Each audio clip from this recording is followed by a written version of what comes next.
करूंगा quickly and then will have a MCQ session, ठीक है ना। ऑर्गेनिक केमिस्ट्री में जो है आपने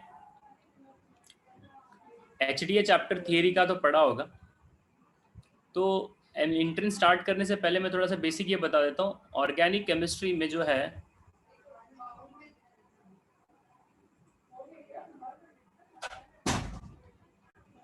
is all about the stability of an intermediates.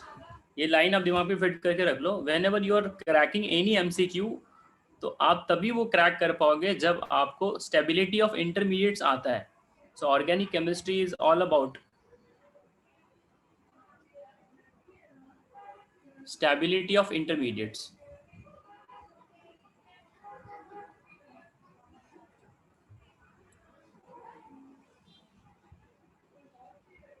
अब बच्चा इंटरमीडिएट्स कितना पढ़ा है, वो अगर उसको पता है कि मेनली हमारे पास 3 इंटरमीडिएट्स होते हैं, that is a carbocation, second carbanion, third free radical. Okay, इसके अलावा भी हमारे पास 2 और होते हैं, that is a benzyne and the carbene. Benzyne and the carbene, जब जरूरत लगेगा तो इसका डिस्कशन हम लोग कर लेंगे। Benzene and then कार्बिन। अब जो इंटरमीडिएट ज़्यादा स्टेबल है, अब इंफॉर्मेशन तो अपने पास थोड़ा फंडामेंटल है ही, फिर भी मैं बताऊंगा जहाँ पे ज़रूरत लगेगी, तो आप जरा इतना दिमाग में फिट करके रख लो। ऑर्गेनिक का कोई भी MCQ आपको क्रैक करना है, always stick to the fundamentals. आपको राइट लेफ्ट कुछ नहीं देखना, you have to just stick to the fundamental. So in this particular chapter first I will do the classification of an haloalkanes quickly. So classification of haloalkanes,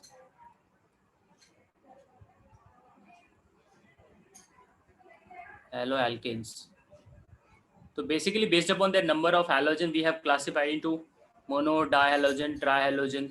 Okay, so it is like based upon number of halogens.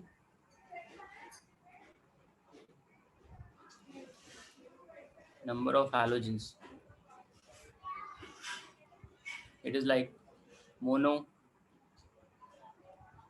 halogen, dihalogen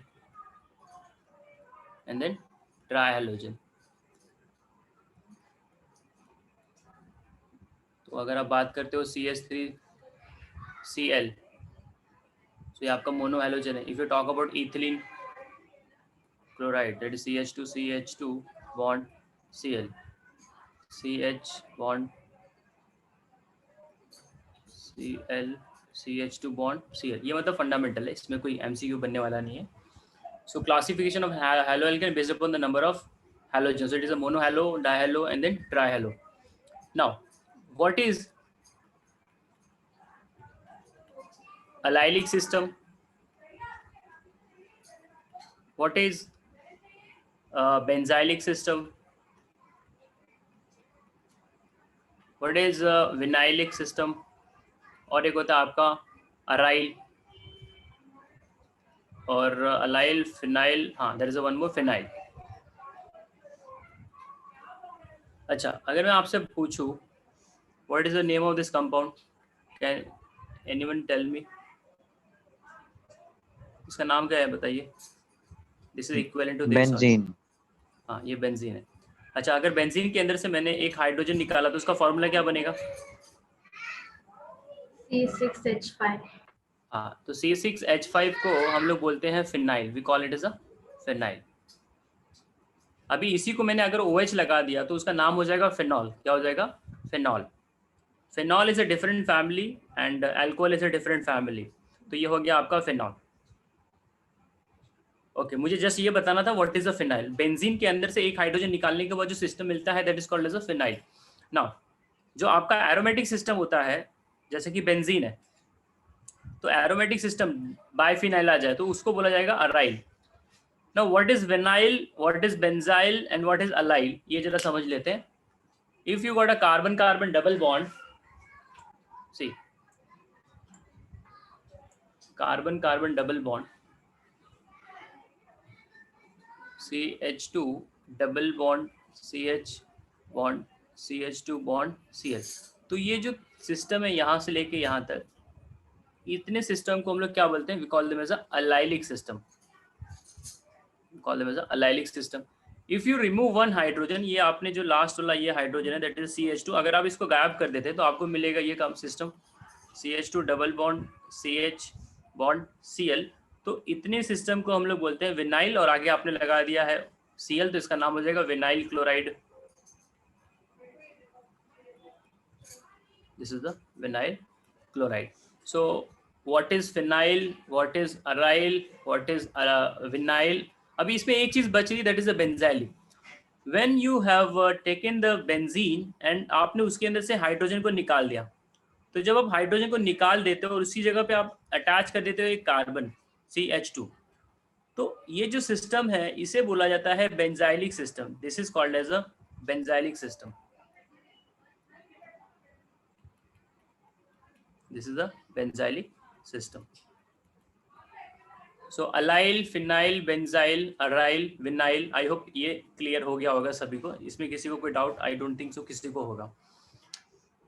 okay, after that we'll hello talk about yes sir, आपने वो benzene में वो अंदर एक ring बनाया है छोटा सा, हाँ वो रेजोनेंस स्ट्रक्चर है। आप एक्चुअली मैंने जानबूझ के बना, वो मैं सर्कल अल्टरनेट डबल बॉन्ड कर रहा था तो वो थोड़ा सा स्ट्रक्चर गड़बड़ हो जा रहा था। You can either draw this way और सर्कल, आप या तो ऐसे बना नहीं, लीजिए। जैसे कि अगर ऐसे नॉर्मल रिएक्शन दिया रहेगा और उसमें ऐसे बॉन्ड नहीं दिखाने के बजाय अगर हम लोगों ने सर्कल बनाया तो कुछ गलत तो नहीं दिखाएगा नहीं ना? नहीं ऐसा कुछ नहीं, nothing. Either you can draw like this और you can draw like this. मतलब बेसिक सिस्टम में कुछ चेंजेस नहीं होने वाला, इसमें भी रेजोनेंस होगा और दोनों में रेजोनेंस होने वाला है। सेम है ना दोनों? हाँ दोनों सेम है।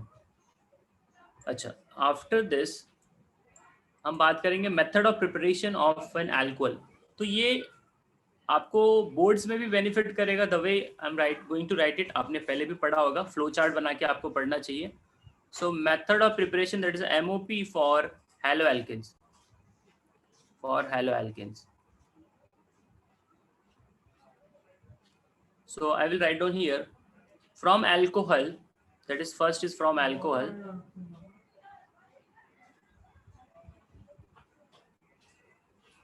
अब आप अल्कोहल से जो है हेलो एल्किन कैसे बना सकते हैं? तो यू हैव डिफरेंट रिएजेंट। अगर आप लेते हैं यहाँ पे ROH and you are going to add here a list of reagent I am writing here.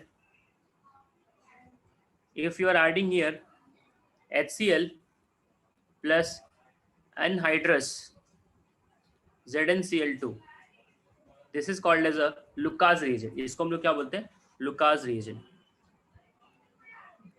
This is a Lucas reagent. Now alcohol plus Lucas reagent का जब रिएक्शन होगा तो we are going to get R bond Cl plus H2O water. इस process को हम लोग एक और नाम से भी समझते हैं, that is called as a Groves process. इसी को हम लोग क्या बोलते हैं भाई? Groves process. Okay, this is also called as a Groves process. तो आपको रिएक्शन में ग्रुव्स प्रोसेस लिखा है तो आप समझ जाना that is your Lucas reagent का application only. Now when you have taken the primary alcohol, secondary alcohol, tertiary alcohol, the reactivity of Lucas reagent is different with all the three your alcohol. If you have taken the primary, you have taken the secondary, you have taken the tertiary, तो tertiary में क्या होता है ना, आप उसको अगर anhydrous नहीं भी रखोगे, विदाउट अनहाइड्रस रिएक्शन चला जाता है। Without anhydrous condition the reaction can give you the product, but for the primary you should have anhydrous ZnCl2 plus heating is also required.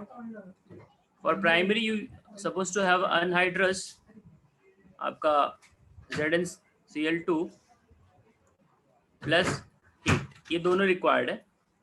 यहाँ पे anhydrous ZnCl2 और फाइनल वाले में कैसा होता है कि विदाउट आपका anhydrous condition you are just putting an HCl, you are going to get a product. तो ये जस्ट दिमाग में आप रखना। रिएक्टिविटी ऑर्डर जो है वो थोड़ा सा आसानी से होते जाता है जब सेकेंडरीज के बदले टर्शियरी लेते हो, उसके पीछे का रीजन एक ही है कि tertiary carbocation is highly stable due to the hyperconjugation and the inductive effect. I hope ये सभी को पता होगा। If anybody have any doubt please मेरे को पूछना आप लोग। First let me write all this thing, then I will give you time to ask me doubts. The second method of preparation from an alcohol, if you add here NaBr plus H2SO4, so they will combine together and they will give you RBr plus water. इसका कोई particular नाम नहीं है. You can have a PX3 that is phosphorus trihalide, and you can have this PCl5 or PX5. Okay. So इसके अलावा जो एक और आपको मिलता है, that is a very very favorite reaction, that is a Darson procedure. That is your pyridine के presence में जाता है ये, and SOCl2 ये आपका टेक्स्ट बुक का रिएक्शन है, बट वहाँ पे वो लोगों ने डार्जन नाम नहीं लिखा है. अच्छा, अभी जब आप PX3 ऐड करेंगे, so it is going to give you R bond X plus phosphoric acid H3PO3. इसको बैलेंस करना पड़ेगा. So we should have a 3 molecule of this RX, and PX5 लोगे तो RX plus POCl3 plus HCl.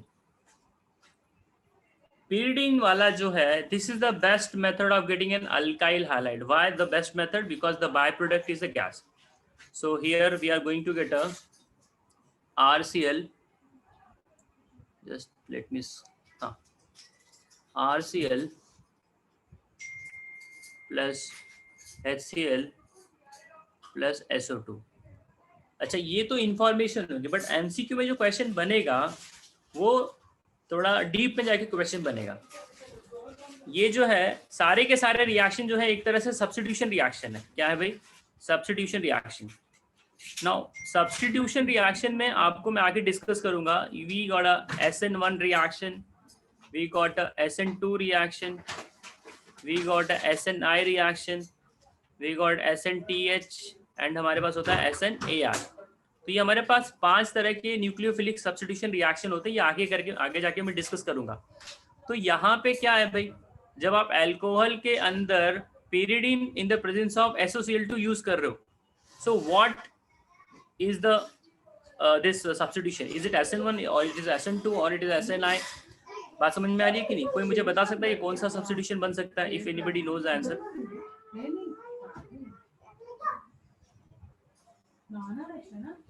किसी को कोई idea है तो बोलिए, क्योंकि एंट्रेंस में तो स्ट्रेट फॉरवर्ड क्वेश्चन बनने वाला नहीं है. स्ट्रेट फॉरवर्ड आ गया तो भाई अपना दिन अच्छा है. Otherwise what is going to happen, थोड़ा सा लोग डीप में जाते, एक कदम पीछे जाएंगे और वो क्वेश्चन को पूछेंगे. तो मैं बताता हूँ. अच्छा, सबसे पहला जो लुकास रिएजेंट का जो कंसेप्ट है, उसमें किसी को कोई डाउट है? Why the tertiary alcohol react faster than the secondary? If anybody have any doubt please ask me. Is it clear to all of you why tertiary alcohol का reactive? हाँ, बहुत बढ़िया. अच्छा, अब मैं pyridine वाला बता देता हूँ आपको, बिकॉज ये बाकी 3 तो आपने टेक्स्ट बुक में पढ़ा है. pyridine वाला जो है with the mechanism, it is not given in the text book. See, जब आप ROH का रिएक्शन कराते हैं SOCl2 के साथ में, that is thionyl chloride, S double bond O bond Cl bond Cl, तो ये यहाँ से H और ये यहाँ से जो Cl है ये रिमूव हो जाता है, and we get R bond O bond S double bond O bond Cl. तो अभी क्या होता है कि ये जो है बॉन्ड यहाँ शिफ्ट होता है और यहाँ से Cl माइनस अटैक मारता है इस R के ऊपर. So we are getting here R bond Cl plus आपका SO2 रिलीज हो गया और आपने आगे जो है HCl को निकाल दिया था. If I ask you why the solvent pyridine is used here, can anyone tell me? क्या जरूरत है pyridine का यहाँ पे?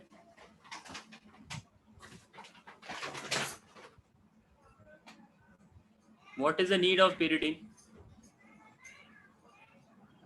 सर SN2 है. नहीं, मैंने क्वेश्चन वो नहीं पूछा. मैंने क्वेश्चन पूछा कि pyridine का जरूरत क्या है. pyridine का जरूरत इसलिए है क्योंकि जो आपको HCl मिल रहा है that is an acid and you need to neutralise that, and pyridine जो होता है वो होता है एक प्रकार से base. So this is the structure of a pyridine और you can call it as a pyridine. Okay, so ये जो है ये एक प्रकार से बेस का काम करता है, तो ये बेस जो है इस एसिड के साथ में कंबाइन कर लेता है और बना लेता है salt. So just to neutralise the acidic medium of the system we are using the pyridine as a solvent. और दूसरा क्वेश्चन, ये SN1 है कि SN2 है? ये ना तो SN1 है ना तो SN2 है, ये है SNI. क्या है भाई? This is the SNI. So why this is the SNI? Because your nucleophile is coming from inside the system. Nucleophile बाहर से नहीं आ रहा है. ये जो Cl माइनस है ये यहाँ से अटैक मार रहा है आपके R के ऊपर, तो internally nucleophile is making an attack over the R, so that's why it is called as a internal nucleophilic substitution. Internal nucleophilic substitution. I hope ये आपको समझा होगा. SN2 में तो इंटरमीडिएट मिलता ही नहीं है ना SN2 में, और SN1 में इंटरमीडिएट मिलता है. 50% फ्रंट अटैक है, 50% बैक अटैक है. ओके, तो ये जरा आप लोग समझ लेना. SNI, this is very very important. इसमें किसी को कोई डाउट है? ओके, नाउ आफ्टर दैट, हाँ, Aman Kumar is asking a one doubt. Sir SNI में क्या होता है आपका? इसका फुल फॉर्म क्या है? Internal nucleophilic substitution. मतलब जो आपका न्यूक्लियोफाइल है वो बाहर से नहीं आएगा, मॉलिक्यूल के अंदर से ही अटैक मारेगा. मतलब ये सब्स्टिट्यूशन ही हो रहा है, और वो भी सब्स्टिट्यूशन किसके द्वारा हो रहा है? न्यूक्लियोफाइल के द्वारा हो रहा है.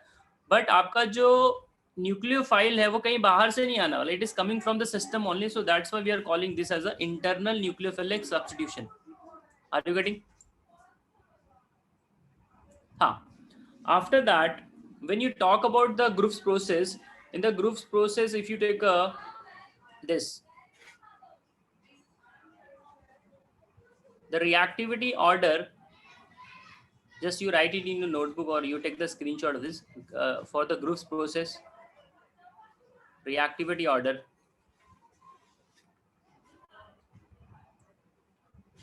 it's like 3 degree, 2 degree, and then 1 degree. The reason is the very simple. The reason can be here hyperconjugation plus inductive effect.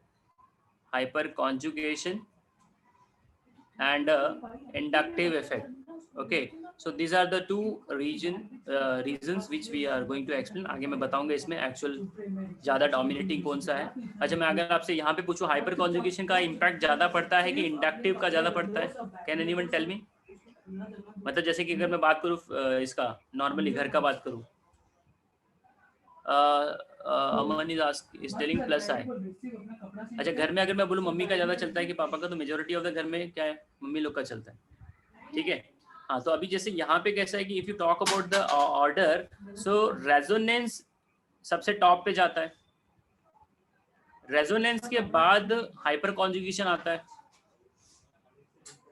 Okay, मतलब अगर एक जगह पे दो इफेक्ट लग रहा है, रेजोनेंस लग रहा है और हाइपर कॉन्जुगेशन लग रहा है दूसरी जगह पे, तो आई will go with the resonance because resonance is a superior effect. और लास्ट में लगता है इंडक्टिव इफेक्ट. अच्छा, अभी ये सबसे भी एक सुपीरियर होता है, that is called as an aromatic compound. That is called as aromaticity. मतलब aromaticity is like a superior. अगर किसी भी कंपाउंड के अंदर एरोमेटिक नेचर आ गया तो मतलब उससे ज्यादा स्टेबल कोई दूसरा कंपाउंड नहीं है. ये दिमाग में रखना आप लोग. फिर हम लोग देखते हैं रेजोनेंस, फिर हम लोग देखते हैं hyperconjugation, and then finally we consider the inductive effect. तो ये आपको दिमाग में रखना. 1 number aromaticity, 2 number resonance, 3 number hyperconjugation and 4 number inductive effect है. अच्छा, जो एसिड्स होते हैं योर हैलोजन के, hydrogen acids like HCl, HBr, your HI, तो इसमें जो सबसे ज्यादा एसिडिक है वो कौन सा एसिड है भाई? हाइड्रोक्लोरिक है, हाइड्रोब्रोमिक है, हाइड्रो आयोडिक है. कौन सा एसिड सबसे ज्यादा है इसमें स्ट्रॉन्ग? HI. हाँ, बहुत बढ़िया. HI is the strongest acid. After that we got a HBr and then we got a HCl. अच्छा, अगर मैं बात करूं among halogens, which one is the best leaving group? Among halogen, which one is the best leaving group? iodine. Can anyone? हाँ, बहुत बढ़िया. Why iodine is the best leaving group?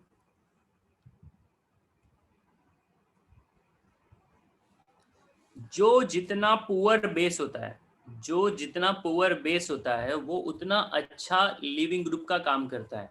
अगर आप बोलते हो I minus is the best leaving group, तो इसका मतलब जो I माइनस है वो एक तरह से वीकेस्ट बेस का काम करेगा among all the three. I minus, then we got a Br minus, then we got a Cl minus. तो ये जो है ये कॉन्जुगेट बेस है, तो ये वीकेस्ट है।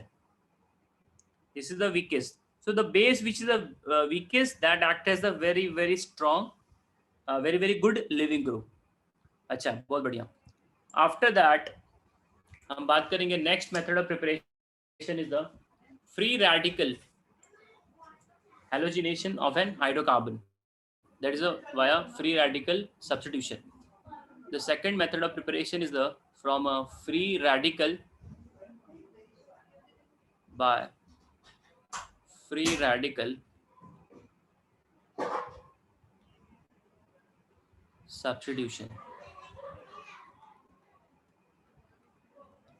So if you take a CH3 आपने इथेन लिया और उसके अंदर पास कर दिया आपने हाइड्रोजन, तो इसमें दो चीजें ध्यान में रखनी है आपको। अगर आप मोनो सब्स्टिट्यूशन करवाना चाहते हैं, mono substitution, you just want only one hydrogen to come into the picture, तो ये आपने या तो फोटोन के प्रेजेंस में करना है या यूवी लाइट के प्रेजेंस में करना है या सनलाइट, आपको यहाँ पे एरो के ऊपर लिखना पड़ेगा।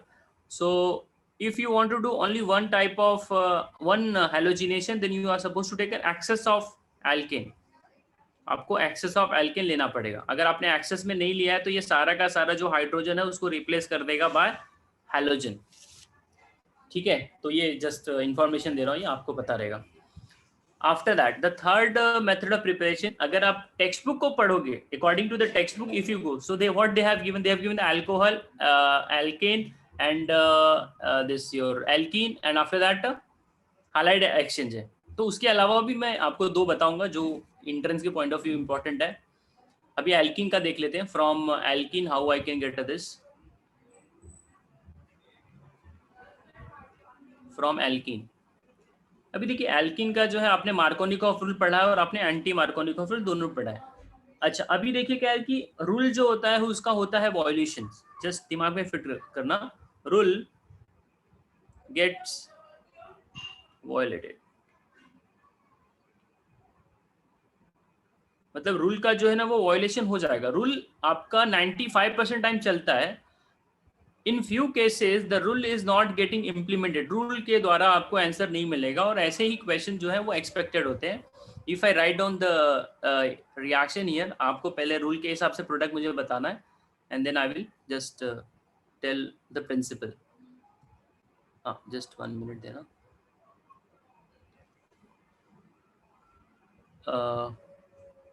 मेरा स्क्रीन थोड़ा सा हैंग हो गया है, just 1 minute.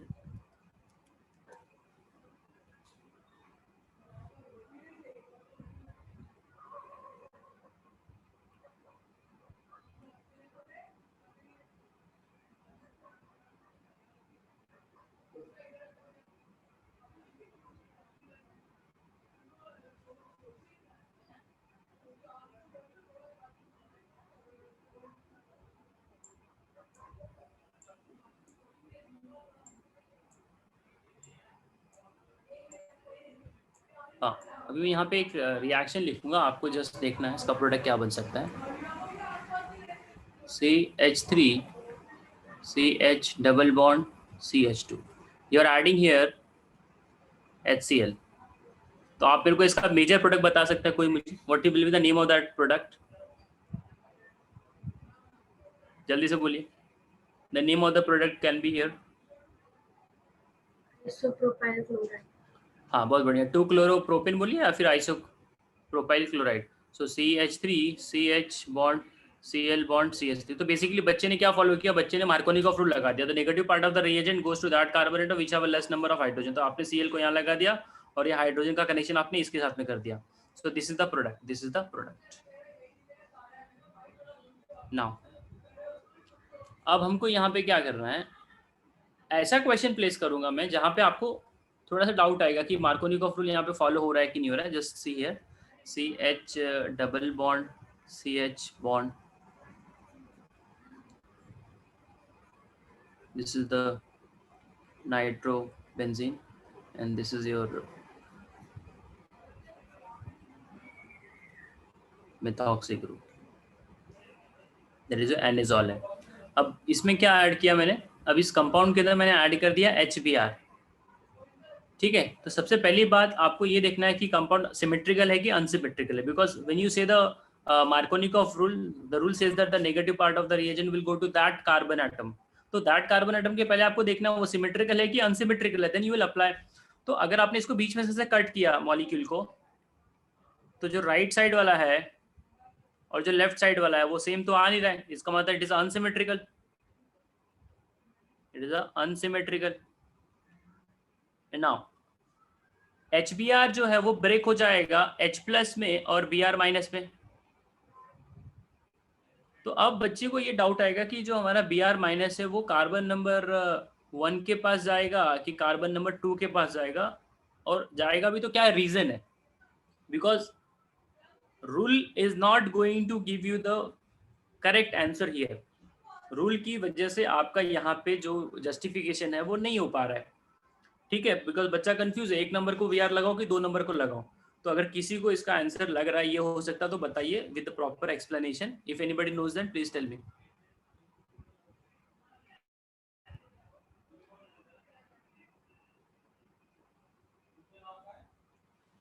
Can anyone tell me? किसी को आ रहा है क्या?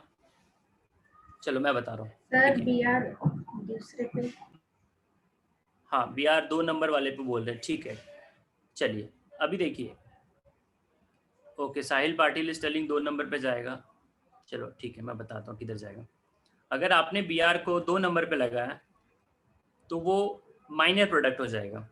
क्यों माइनर प्रोडक्ट हो जाएगा वो अभी समझने से पहले हमको समझना पड़ेगा स्टेबिलिटी ऑफ एन इंटरमीडिएट। मैंने आपको पहले बताया ऑर्गेनिक केमिस्ट्री का जो भी खेल है ना वो स्टेबिलिटी ऑफ एन इंटरमीडिएट्स का है। Now see, now the HBr जो आपने यहाँ पे लिया है, HBr का नेचर क्या है, मतलब वो एसिड की तरह बिहेव करता है कि बेस की तरह बिहेव करता है? Fantastic, acid. तो अभी मैं 2-3 लाइनें आपको बताऊंगा, जरा दिमाग में रखना आप लोग। ये एसिडिक मीडियम का काम करता है, और जब कभी भी आपके पास एसिडिक मीडियम है, इफ सिस्टम इज एसिडिक, मतलब आप कोई भी रिएक्शन लिख रहे हो और उसके ऊपर वो लोगों ने एरो के ऊपर एसिड डाल दिया है, तो समझ जाना वो जो है कार्बोकैटायन बना के प्रोडक्ट देगा, मतलब carbocation will be your intermediate. If system is acidic, if system is acidic, carbocation that is positive charge, that is positive charge, ये आपका जो है इंटरमीडिएट मिलेगा। क्या मिलेगा? इंटरमीडिएट। ये बहुत ऑर्गेनिक केमिस्ट्री की मतलब जो फंडामेंटल लाइन है, ये बहुत बच्चा पढ़ के निकल जाएगा, उसको ये नहीं समझेगा कि मीडियम एसिडिक है तो इंटरमीडिएट क्या मिलेगा। तो आप दिमाग में फिट कर लो, अगर मीडियम एसिडिक है तो आपको इंटरमीडिएट जो है वो कार्बोकैटायन मिलेगा। अगर मीडियम बेसिक है तो क्या मिलेगा? तो मीडियम बेसिक है तो कार्ब एनायन मिलेगा। If medium is basic, if medium is basic, then carbanion, intermediate is form. तो अब मुझे ये बताइए, जो मैंने ऊपर रिएक्शन लिखा है उसमें कौन सा इंटरमीडिएट मिल सकता है? कार्बोकैटायन। बहुत बढ़िया, कार्बोकैटायन का फॉर्मेशन यहाँ पे होगा। तो अब ये रिएक्शन को मैं दोबारा नीचे लिख रहा हूँ और विद द प्रॉपर इंटरमीडिएट मैं आपको बताता हूँ। सी CH डबल बॉन्ड CH,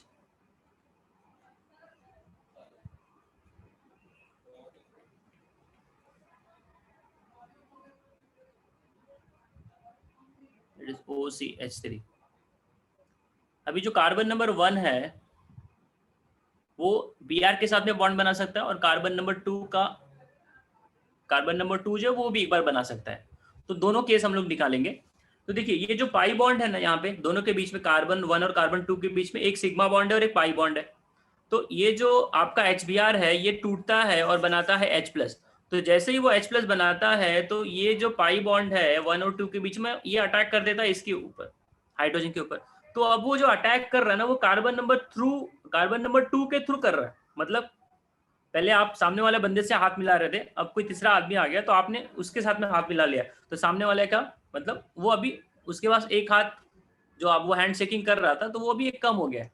अगर वो दो लोगों से हैंड शेक कर रहा है तो अगर आपने सामने वाले से हाथ हटा लिया है, तो बोलने का मतलब ये है कि जो ये ऊपर का बॉन्ड है, I am just considering the above bond is a pi bond, तो वो पाई बॉन्ड जो है वो H प्लस के साथ में चला गया, तो जो कार्बन नंबर 1 है उसके पास कितने बॉन्ड हो गए भाई?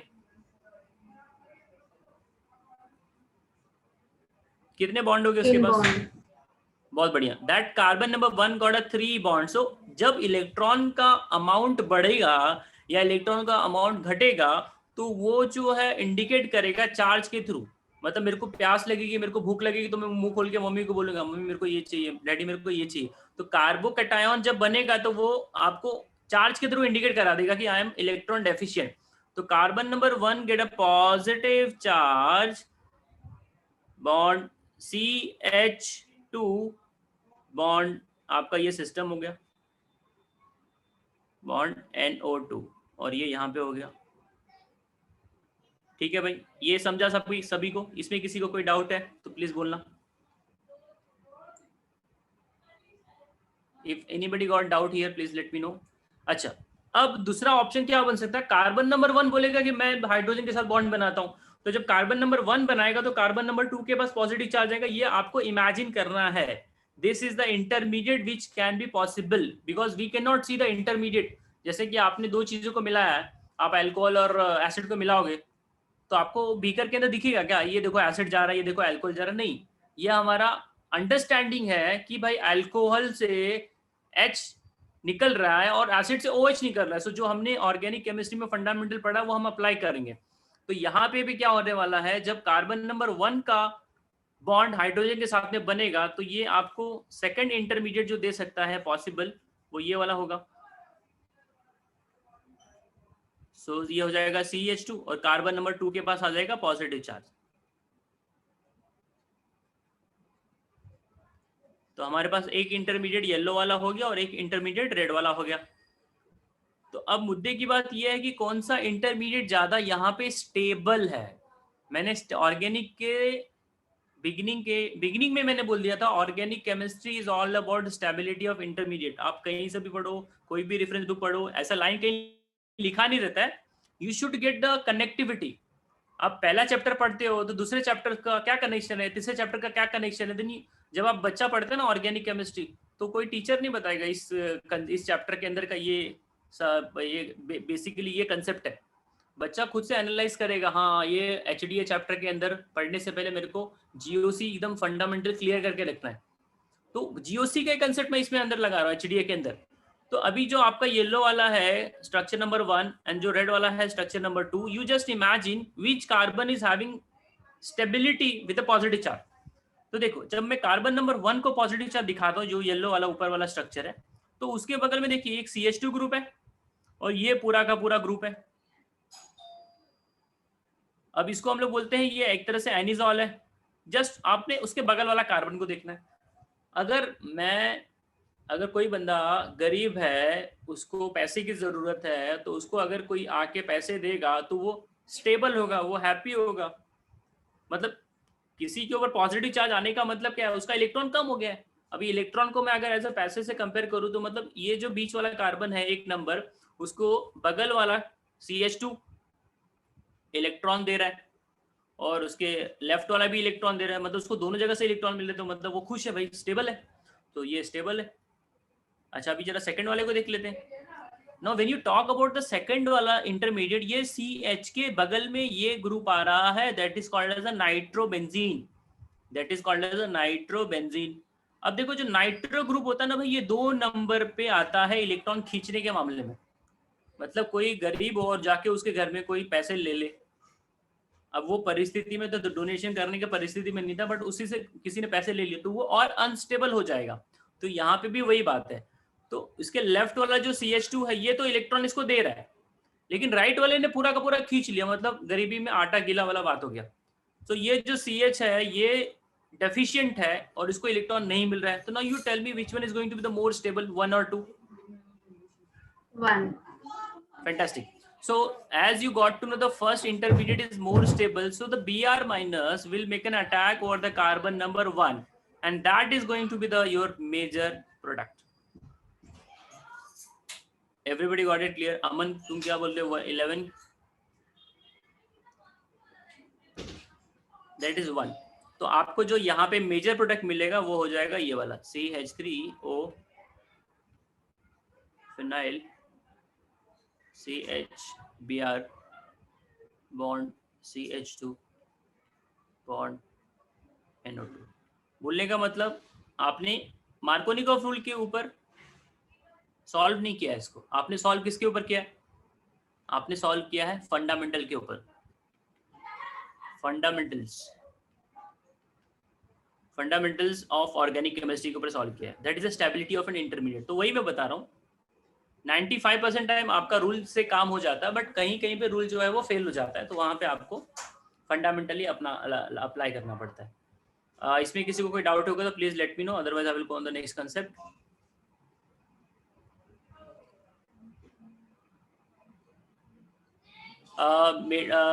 अमन सर, मेटा पे फंक्शनल ग्रुप कब आता है? हाँ, डिस्कस करूंगा. वो इलेक्ट्रॉन डोनेटिंग ग्रुप है कि इलेक्ट्रॉन विथड्रॉइंग ग्रुप है, उसके हिसाब से डिसाइड करता है कि भाई कौन आएगा तो कहाँ पे जाएगा. जैसे कि कोई घर में सीनियर है, वो डिसाइड करता है कि तुम यहाँ बैठोगे, तुम यहाँ बैठोगे, मतलब there is someone who monitors, ये तुम्हारी जगह, ये तुम्हारी जगह है. तो वैसे ही इलेक्ट्रॉन डोनेटिंग ग्रुप होंगे तो वो इलेक्ट्रोफाइल को ऑर्थो और पैरा पे भेजते हैं. अगर इलेक्ट्रॉन विड्रॉइंग ग्रुप होगा तो वो इलेक्ट्रोफाइल को मेटा पे भेजेगा. तो ये आगे हम लोग डिस्कस करने वाले हैं. जस्ट अभी तो एमसीक्यू स्टार्ट होगा तो उसमें काफ़ी कुछ अपने को मिलेंगे. अच्छा, ये हो गया आपका second from N alkene. Now the fourth one is this your halide exchange. Fourth one जो है वो आपका है हैलाइड एक्सचेंज.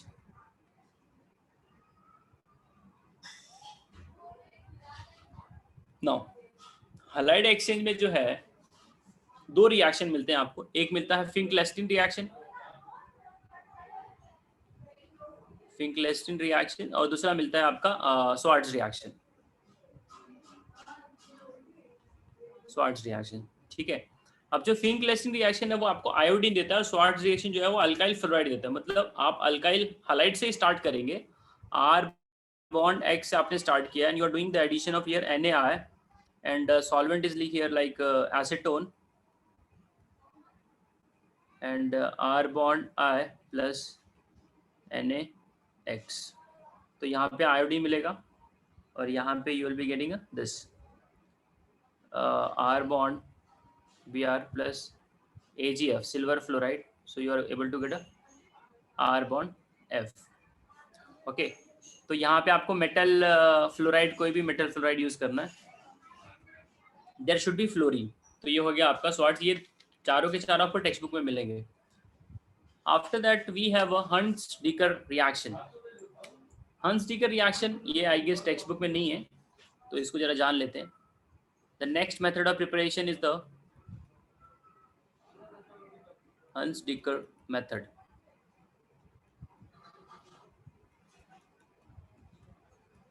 और you can say the reaction. अभी इसमें क्या होता है, you take a silver acetate. आप क्या करेंगे, आप सिल्वर एसिटेट लीजिए, that is CH3C double bond O bond Ag. ये एक प्रकार से आपका ईस्टर फंक्शनल ग्रुप है, and you pass here the bromine Br2 in the presence of non polar solvent, that is a carbon tetrachloride.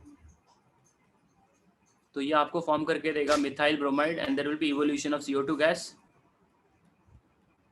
और by product मिलेगा आपको AgBr. ये आपको टेक्स्ट बुक में नहीं मिलेगा, हंस-डीकर मेथड और हंस-डीकर रिएक्शन. अच्छा, ये हो गए आपके method of preparation. After this मैं अभी सीधा जाऊंगा SN1 और SN2 के ऊपर. नाउ सब्स्टिट्यूशन रिएक्शन जो है ये मेनली तीन तरह के होते हैं. Electrophilic substitution,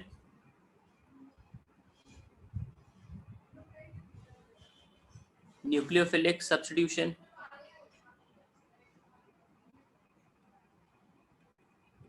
and then you got a free radical substitution,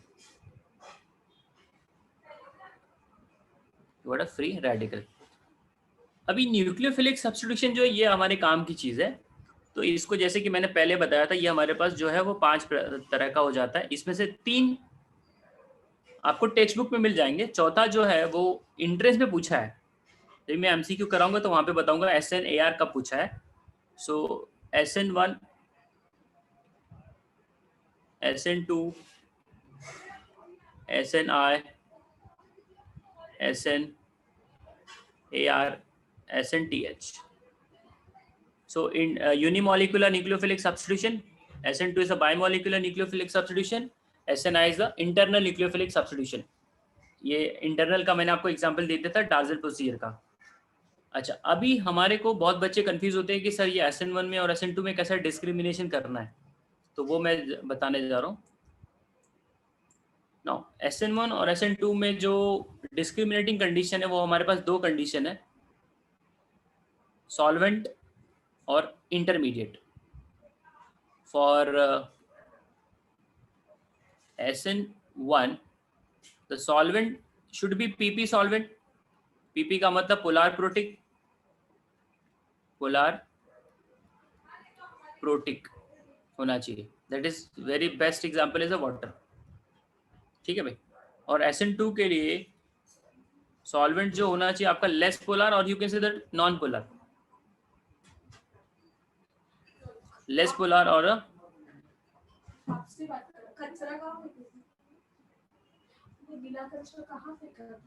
just 1 minute. हाँ, सो लेस पोलर अप्रोटिक। अब इसमें जो आएगा आपका आएगा एसीटोन आ जाएगा, you can have a dimethyl sulphoxide DMSO, और you can have a DMF dimethyl formamide, okay.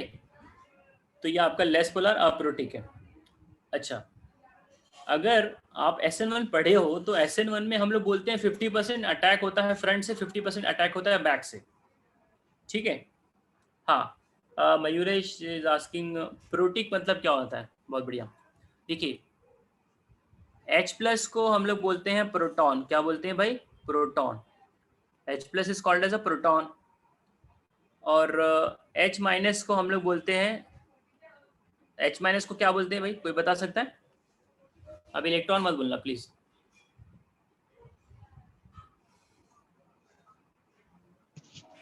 Proton. अरे बहुत बढ़िया। H- को हम लोग बोलते हैं हाइड्राइड, क्या बोलते हैं भाई, हाइड्राइड। जैसे आप बोलते हो ना lithium, aluminium hydride, you say that NaBH4 sodium boron hydride, मतलब ये लोग बहुत अच्छे रिड्यूसिंग एजेंट है। तो ये लोग क्या करते हैं, they release the H-, they release H-।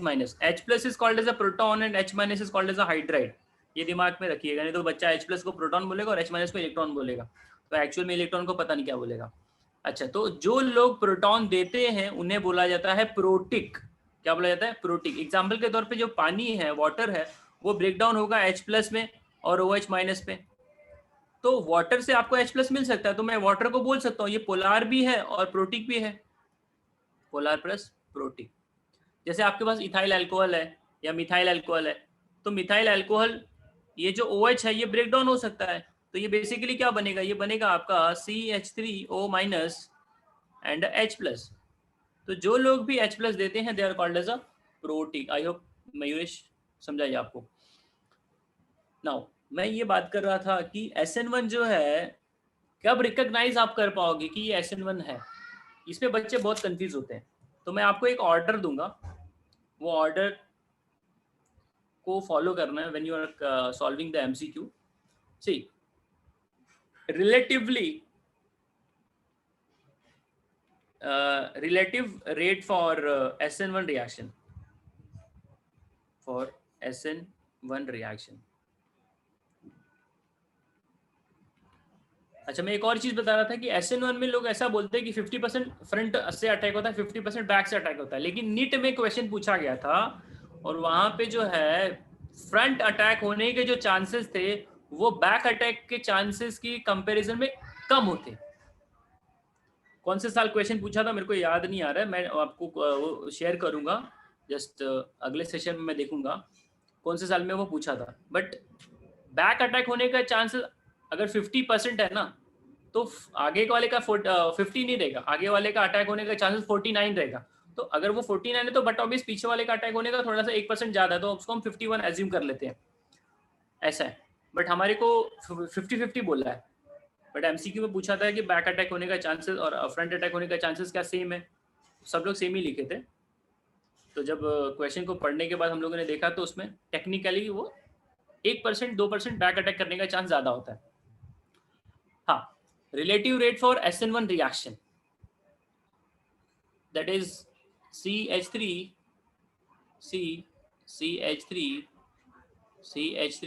and X. So if you got a tertiary carbocation, so tertiary carbocation will have a maximum tendency for undergoing SN1 reaction.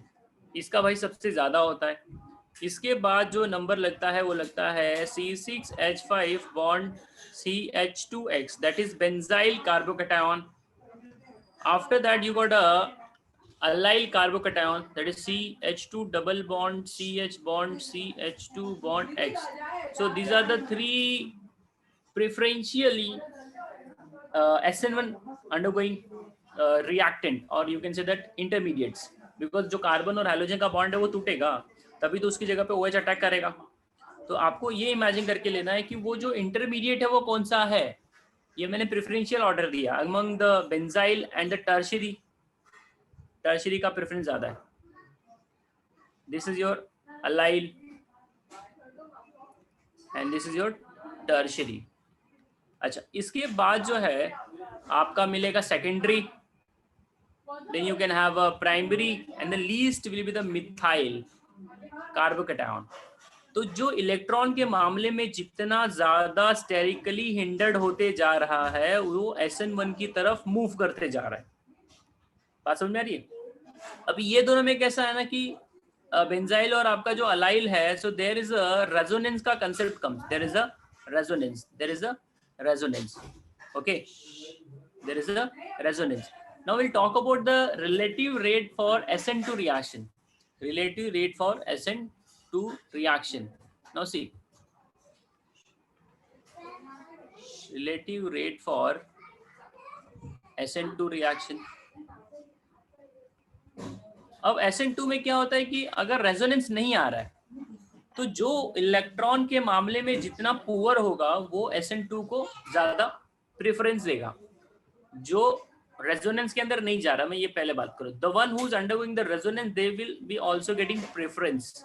जैसे कि आपका बेंजाइल है C6H5 CH2 बॉन्ड X, तो ये जो है आपका benzyl carbocation बनेगा, तो इसका मतलब ये जा सकता है।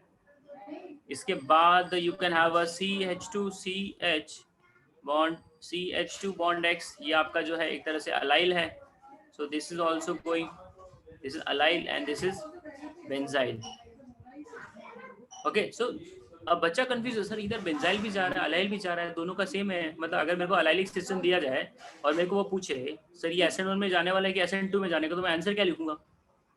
तो वहां पे आपको सॉल्वेंट भी लिखना पड़ेगा। सॉल्वेंट उसने पानी लिखा है क्या, सॉल्वेंट उसने DMSO लिखा है क्या, सॉल्वेंट उसने एसीटोन लिखा है क्या। So if the solvent will be the non polar then I will say blindly sir ये SN2 है।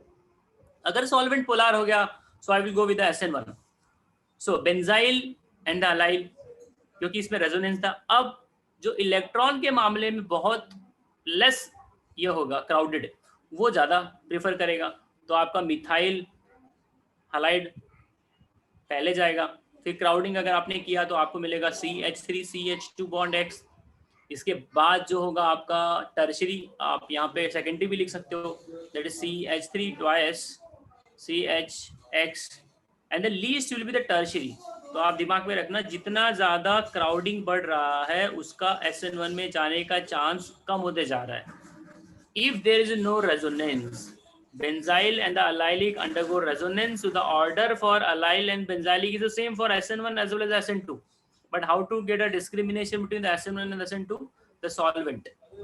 If the solvent is a PP, then we'll go with the SN1. If the solvent is a less polar uprooting, I will go with the SN2.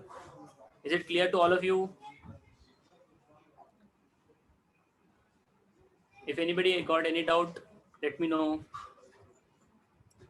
Sir हाँ बोलिए। Sir अभी light गया था sir.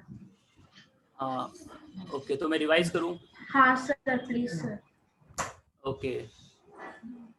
Okay आकांक्षा को ठीक है, 2 minute में revise कर देता हूँ। I have written here the preferential order for SN1 and the SN2. Now most of the times student get a confusion. Sir, given sir. हाँ बोलिए। ये नहीं सर, उसके पहले से अच्छा पहले मतलब कहाँ से मेरे को बताना आप, मैं स्क्रीन को स्क्रॉल कर रहा हूँ। ये सब्स्टिट्यूशन देखा आपने? सर मैंने लास्ट तो वही देखा कि एसिडिक मीडियम में कार्बोकैटायन और अच्छा मतलब काफी, एक मिनट रुकिए जरा। ओके सर सबके घर में लाइट गया है सर। सबके घर में चला गया, बट ठीक है, मोबाइल से लॉगिन करने का ना बेटा। सर आज सुबह से लाइट नहीं था इधर। कोई बात नहीं, ठीक है। सो मैं फटाफट रिवाइज कर देता हूँ। हाँ, if the medium is an acidic then the intermediate which we are able to get it that will be the carbocation. मतलब ये एक तरह से फंडामेंटल स्टेटमेंट है। अगर मीडियम बेसिक हुआ तो कार्ब एनायन मिलेगा। तो अभी जो मैंने यहाँ पे क्वेश्चन लिखा था वो लिखा था इसका मार्कोनिकॉफ रूल के बेसिस पे। तो आपने 11th पे पढ़ लिया है मार्कोनिकॉफ रूल, बट आपने वो टाइम पे नहीं पूछा रहेगा टीचर को कि सर इधर पे इंटरमीडिएट क्या मिलता है, कार्बोकैटायन मिलता है कि कार्ब एनायन मिलता है। बात समझ में आ रहा है? Yes, तो मैंने यहाँ अभी बताया कि जब मीडियम एसिडिक होता है तो आपको पॉजिटिवली चार्ज वाला इंटरमीडिएट मिलता है, that is a carbocation. And if the medium is basic then you get a carbanion. तो यहाँ पे हमको कौन सा इंटरमीडिएट मिल रहा है इस रिएक्शन के अंदर? कैन यू टेल मी आकांक्षा? हाँ सर, यहाँ पे कार्बोकैटायन। हाँ कार्बोकैटायन मिल रहा है। So how you got to know it is a carbocation? Sir acidic medium HBr। Fantastic. अच्छा, इसको आपको जज करना पड़ेगा कि कौन सा कार्बोकैटायन यहाँ पे ज्यादा स्टेबल है। मतलब carbon number 1 with the positive charge is more happy और the carbon number 2 with the positive charge is more happy. So when I put, हाँ बोलिए। सर 1 है सर, वो हुआ लास्ट में जो हैलाइड एक्सचेंज से। अच्छा ठीक है बेटा। हैलाइड एक्सचेंज जो है ये हमारे बुक का रिएक्शन है, इसमें आई don't think so you will find any difficulty. Halide exchange में हमारे पास 2 रिएक्शन आते हैं, एक फिंकलेस्टीन आ जाता है और एक आपका स्वार्ट्ज रिएक्शन आ जाता है। Finkelstein give you the alkyl iodide and the Swarts give you the alkyl fluoride. Okay अच्छा, इसके बाद एक ये जो हंस-डीकर रिएक्शन है ये आपको टेक्स्ट बुक में नहीं मिलेगा, but you can find this in the NCERT. तो this is unexpected for the entrance point of view. Hunsdiecker से आपको अल्काइल ब्रोमाइड ही मिलेगा। क्या मिलेगा? Alkyl bromide. You can not get alkyl chloride और alkyl iodide. So reagent bromine आप add कर रहे हो और carbon tetrachloride, that is a non polar solvent. This is a non polar solvent. अब बच्चा बोलेगा सर ये नॉन पोलर क्या होता है? जिसके अंदर पॉजिटिव नेगेटिव का डिफरेंस कुछ हो ही ना।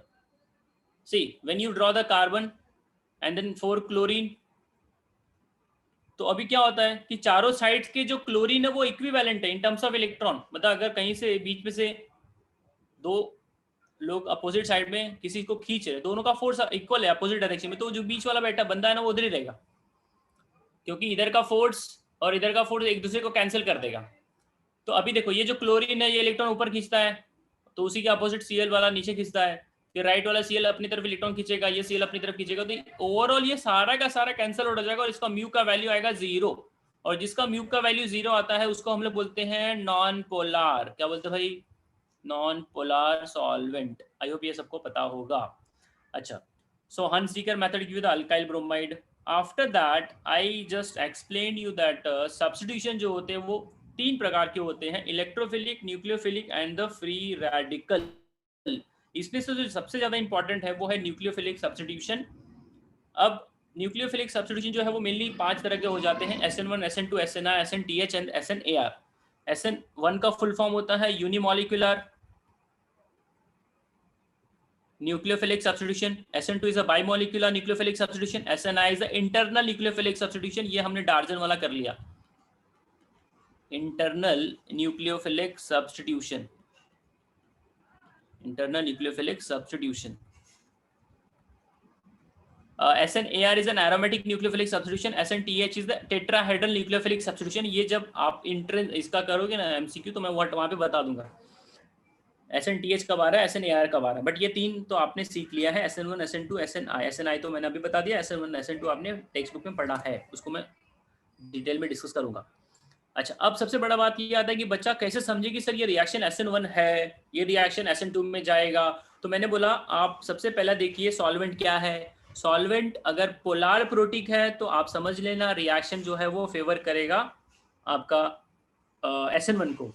Eight the same time you are suppose to see the intermediate. आपको ये भी देखना चाहिए कि वहां पे जो कार्बोकैटायन है वो प्राइमरी है, सेकेंडरी है, टर्शियरी है, अलाइल है, बेंजाइल है, क्या है. तो यहाँ पे मैंने ऑर्डर लिख के दे दिया है. टर्शियरी का जो ऑर्डर होता है जाने का सब्स्टिट्यूशन में वो सबसे ज्यादा प्रीफर करता है SN1 को.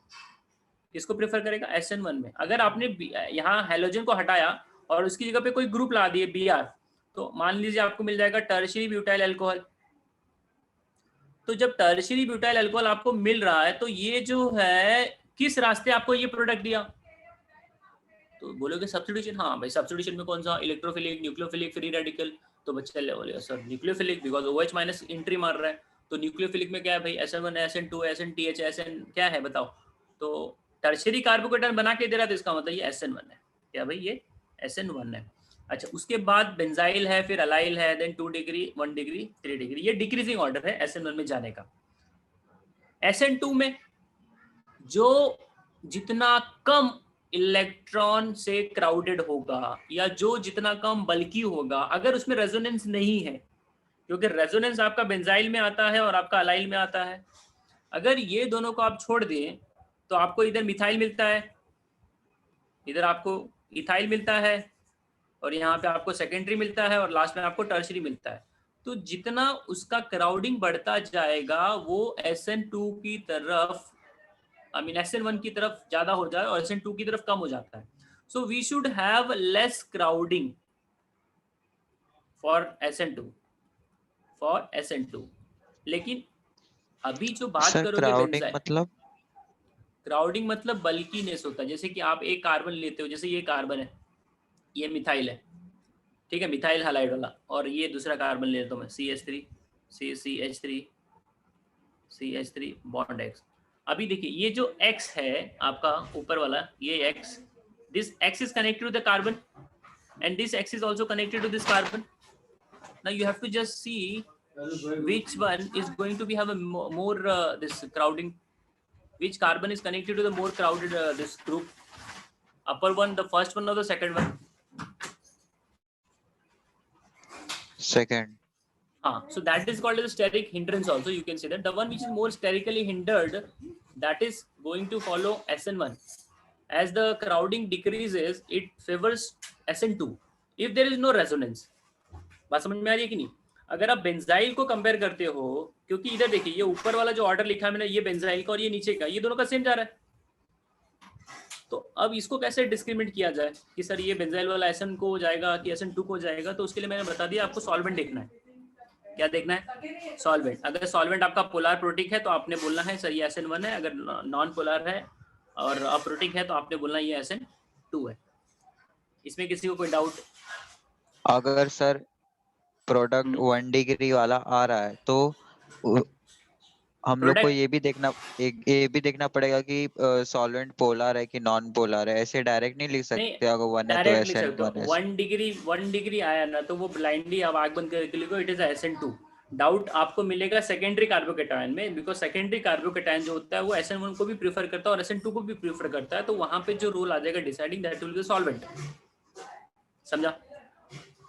इवन ये जो बेंजाइलिक दिख रहा है ना आपको, benzylic, so if you see the benzylic is following the SN1 as well as SN2 both. तो अब ये कैसे डिसाइड करना है कि सर ये SN1 में जा रहा है कि SN2 में जा रहा है?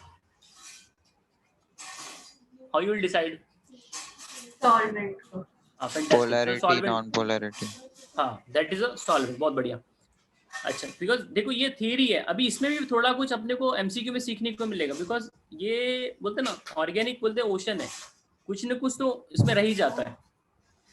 ओके अभी एमसीक्यू कराओगे? हाँ, मैं जस्ट अभी नहीं कराएंगे हम लोग, ये तो जस्ट सिनॉप्सिस में कवर कर रहा था फटाफट। एमसीक्यू हम लोग नेक्स्ट सेशन में लेंगे, ठीक है। सो मैं यहाँ पे स्टॉप करता हूँ। ओके Thank you, मैडम, मैं sir. हाँ स्टॉप करता हूँ। Okay ma'am, thank you.